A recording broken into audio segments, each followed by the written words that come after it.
Okay, Jeff, here we are back again, and I brought you those rather nice and rather valuable Brembo gold spots, and we've had a think about it, and you've had a think about it, and I've agreed with you. Well, and we've agreed that basically they're probably too good and too expensive to go on the front end of this bike, because those gold spots that are down there by your side, these, yes, they're like about 100 quid a pair, and they're really mint condition.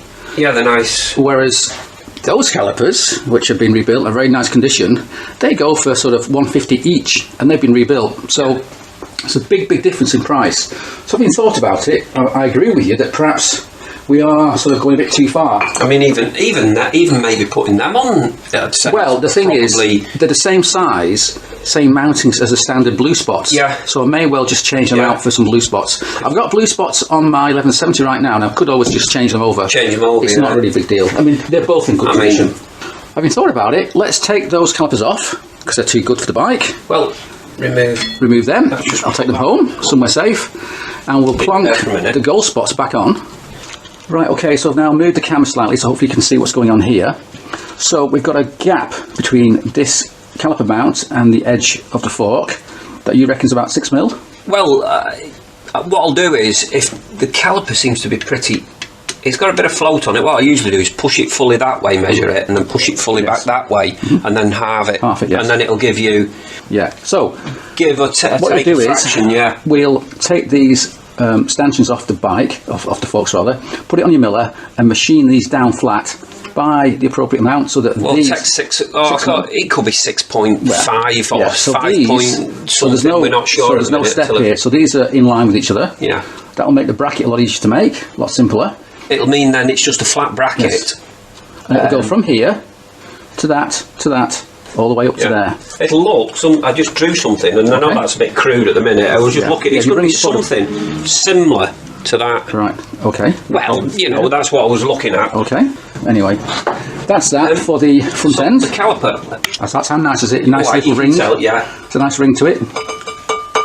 And what's that then? That's what? 60? That's 10 mil. Oh, is this the material that's been hard anodised? That's been hard anodised. I'm going to spend about 5 million hours to try and get that anodising off. It's okay, we can do that. Yeah, but I know it's bloody good quality, that, but I've got some 10 mil there. No, don't waste it. I want to use some decent caliper brackets. Yes, got to be strong. Yeah, but like I say, even... Don't worry.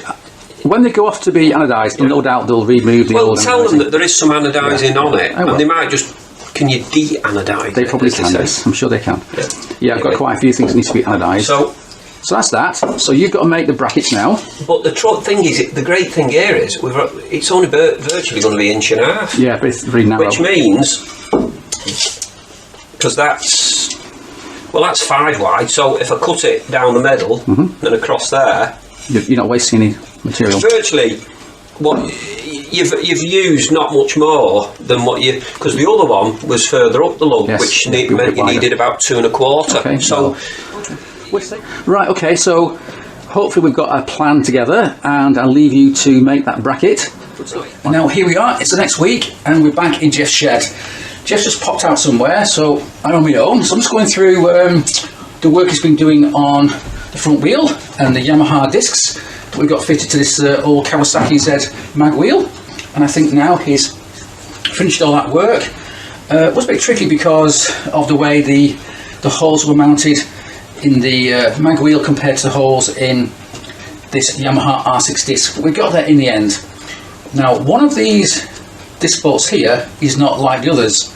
This one here is not a standard disc bolt. It's actually a much longer stainless steel bolt that used to be a dome head, and what Jeff's done is he's actually machined it flat so it looks more like the rest of these bolts. And the reason for that is because we had to basically have a bolt to go through the disc, the spacer straight through into the threaded hole of the mag wheel, whereas the rest of them just go into the spacer, so that's why it's a little bit different. But it's done that now, that's great. So now what I'm going to do is I can take all this home with me and then take the wheel to the local tyre place, get them to remove this old tyre, bin it, and then I can take the wheels, the swing arm and the frame to Triple S over in Bingley, Yorkshire sometime soon, and get everything powder coated, because I'm getting the wheels powder coated, not painted. Also next to me here we've got the forks, and Jeff's been busy. He's now finished making these rather long and thin caliper adapters. so we can fit, let's see, get the right one, fit these so-called Yamaha gold spots, they're 4-pot calipers, to these forks. They go something like that. Now to do that, it wasn't so easy because the mounts on the fork legs were just holes, they weren't even threaded. So these forks have now been, I think they've been helicoiled, so we can have a bolt go all the way through into the fork leg. So that's how it looks, using some countersunk bolts. So I'm pretty happy with that. So yeah, all good so far, all good so far. I've also noticed on his workbench it's got this.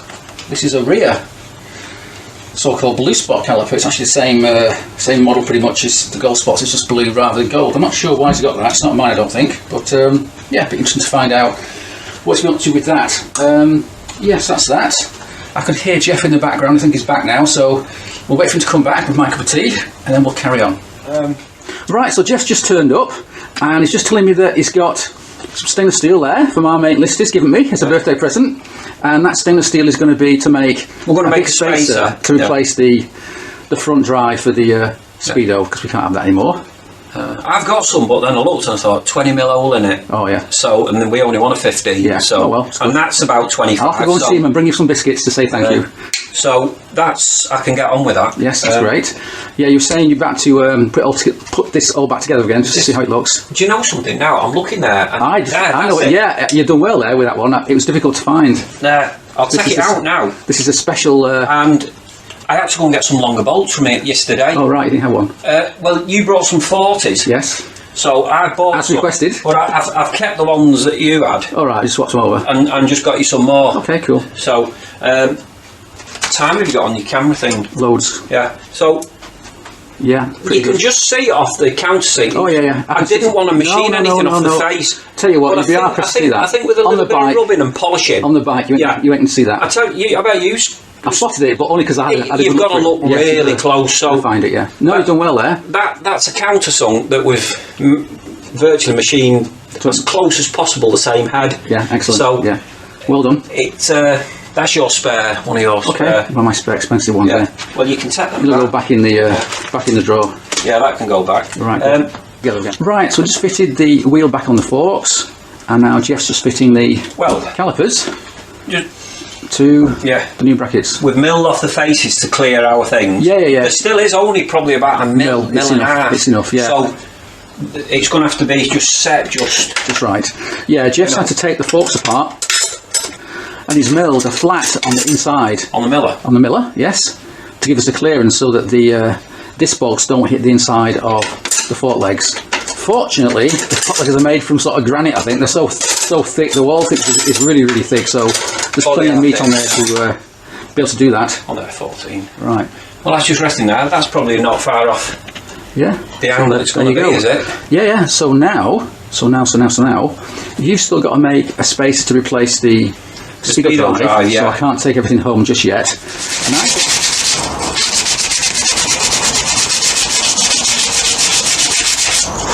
And I'm so bored doing this. I've been on this now for about an hour, and there's still an hour or two to go before this alternator cover is in a decent shape to give it a final polish. I've been rubbing it down with, starting off with 120 grade, then 240, then 400. That's where I am now, and then I'll do 600 and 800 until finally it's in a decent state, and I can either polish it on the polishing mop or just polish it with some auto sol. But Margaret, it takes a long time, believe me. And in fact, this wasn't even that bad. It didn't look that bad, but you know, there's quite a few deep scratches on it and marks on the underside. So I've got rid of all that, and that's just a question of, as I say, getting it all fully polished and prepped before it can go on the bike. And that's not my only job when it comes to polishing, because I've got an awful lot to do this week. I've got to polish this, for example. This is sprocket carrier for the new Z650 project. That needs to be polished. As indeed do the wheels. Here we are, look. Now, I was originally intending to get these fully powder coated gold, but I changed my mind, and I think what I'll do is I'll keep them looking this kind of style with the polished highlights, but I'll change the colour from black to gold. And to do that's going to be quite a lot of work, because looking at this, it's been painted several times. It's either been black or green or God knows whatever colours it's got on there. And whoever painted the last coat, I think did it on a dark night with a paintbrush, because you know, it's a really bad finish.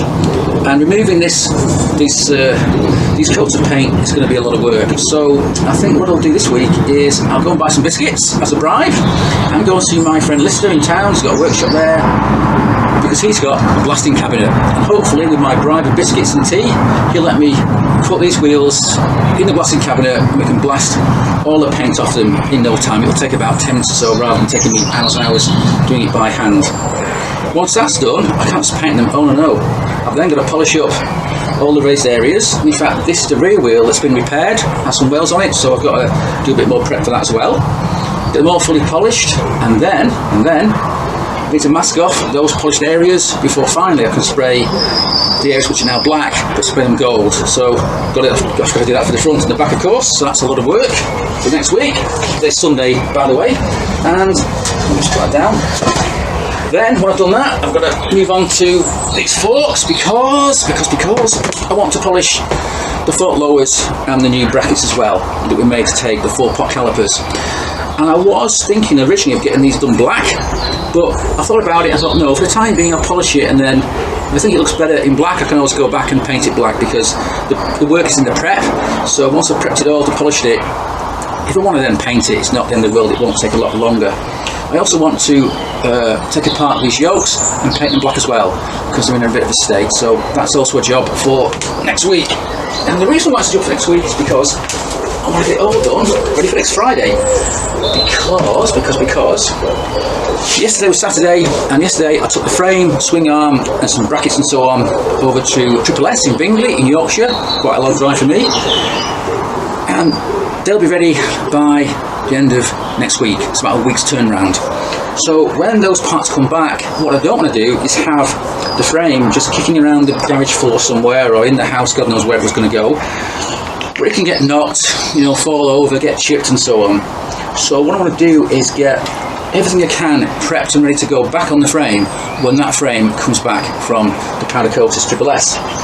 So that means I've got to get the wheels sorted out, the forks sorted out, tyres on the wheels as well, of course, tyres on there, and then hopefully we can get it back on its wheels as soon as possible, and I feel a bit safer, and it won't actually fall over so easily. It'll just be a bike I can wheel in and out quite happily and not have to worry about it too much. So yeah, that's yes, that's the plan for next week. Today's Sunday night, Sunday evening rather, and my hands are getting quite tired now, so I think I might end it for the day. And what I'm going to do with these polishing jobs is I tend to do about an hour a day. That's all I can manage really before your hands start to hurt. And also I'm quite busy. I don't have a huge amount of time free at the moment. So if I can get an hour a day for a week, that should be enough to get all this stuff done, get the wheels painted and prepped and so on. So hopefully that should be enough, as I say, to get everything ready for next weekend when the frame comes back home again. So yeah, that's the job. But when it comes to these kind of jobs, you know, you put it off because you know it's going to be a hell of a task, and it is boring, your hands start to ache, and it just seems to be never ending, but it's got to be done. I mean, I used to know a chap who did polishing like this on a small workshop about 20 miles away, and he was really, really good, but he doesn't do it anymore. And he was so good, in fact, that he was employed by the NHS to polish titanium ball joints which goes in people's hips and so on, you know, so he was really good. He understood how good things have to be, because he built bikes as well, but sadly he's not doing that anymore, so I'm afraid I've got to do it myself. So yeah, so come back end of the week and hopefully all these little jobs will be done, and we'll soon have the freshly powder coated frame swing arm back from Triple S, get it in here, get it built up again, and hopefully it'll start looking like a bike again. So come back when I've done all that.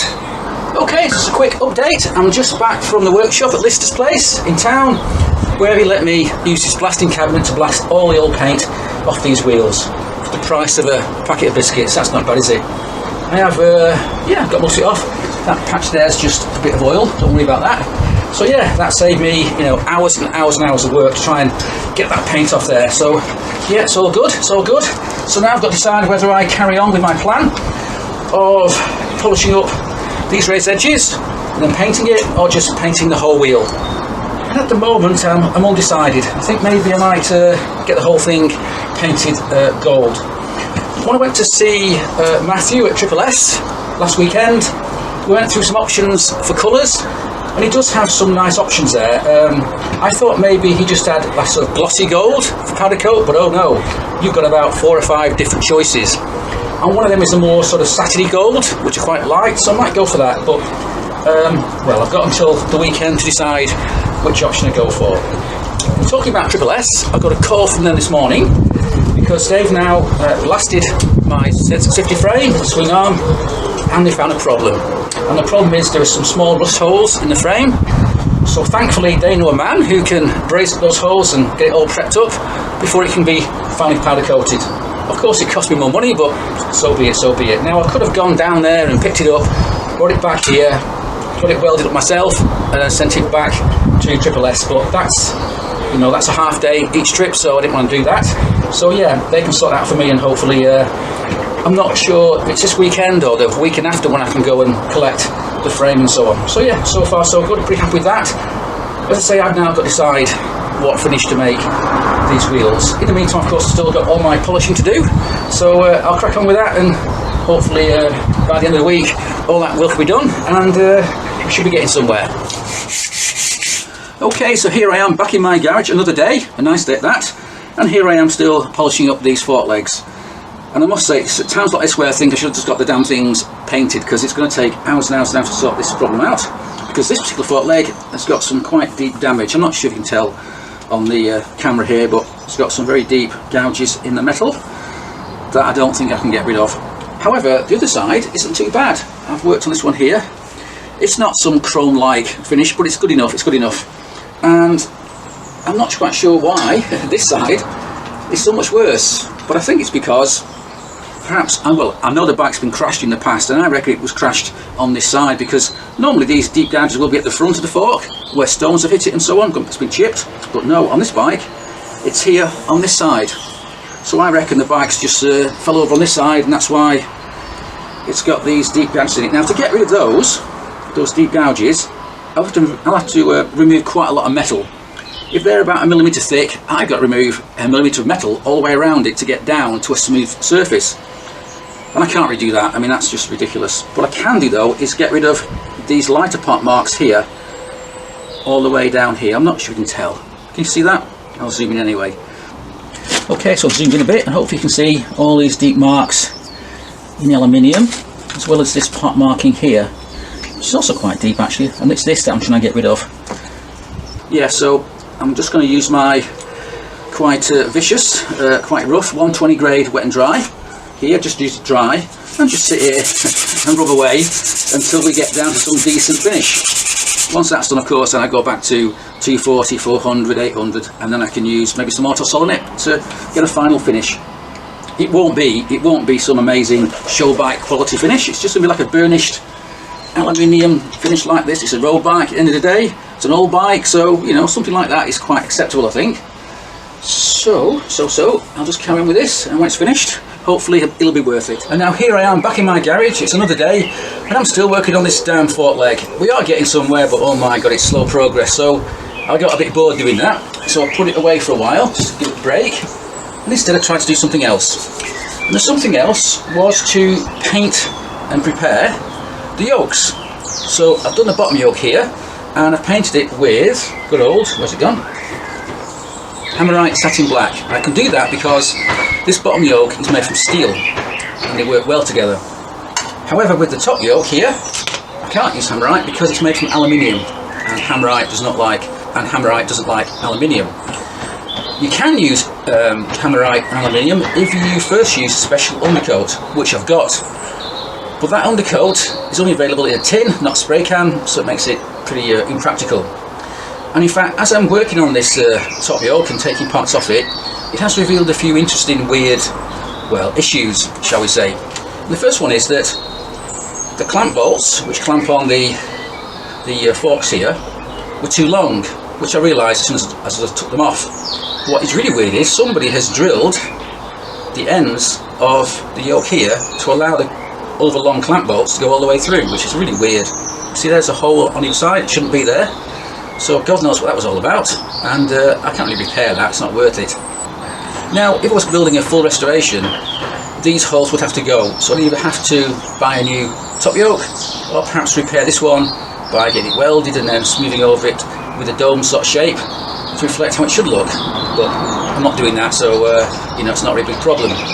Also, I realised that although the finish did look quite good at first underneath all the muck and dirt, it actually wasn't that good because somebody had actually had some damage on this yoke and then gone over it with a paintbrush and a bit of black paint to hide it. But yeah, so I discovered that, and I've now rubbed down that rough area. You can see a bit of rubbing there just to smooth it all off. Yeah, so it's got a bit of history, this particular yoke. And finally, the really weird thing was, when I turned it over, there were two holes here, two threaded holes, which hold the bracket, which in turn holds the ignition barrel. And these holes, as it turns out, are not metric. They've been retapped imperial, and I have no idea why. It took me a while to find the correct socket to undo the damn thing. But yeah, it's a bit weird. So, not sure why someone did that, but whatever. Perhaps he didn't have any metric nuts around and he thought, sorry, I'll put a 7/16 UNF bolt in there instead, but whatever. So now what I've got to do is finish off preparing this yoke for paint. I'll probably just get some soapy water and get all this muck off it, all the insides there.